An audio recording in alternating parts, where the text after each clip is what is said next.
How to get your TikTok now post a link. Easy tutorial for beginners. Hi guys, welcome back. Today I'm giving you a tutorial on how to get the post a link on TikTok now. So let's get started. First, what you guys need to do is you will have to create a TikTok now. So I just posted this TikTok now with this image.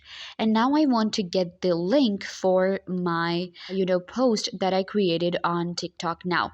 So you can either go with the latest post that you just created, or what you can do is you can go to your profile and then in memories, you will be able to find all of your TikTok now.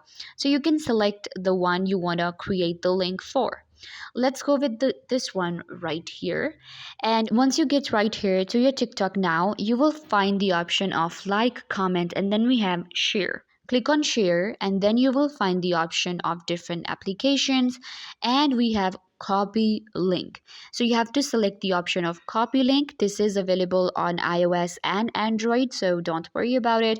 You will get the copy link option. Click on share, copy the link, and the link has been copied. Now I can share it on my other social media, any other account, through email, wherever I want to paste this link for the newest post on TikTok now. I hope that I was a big help. Don't forget to give this video a big thumbs up, leave a comment down below, turn on bell notification, and subscribe to YouTube channel.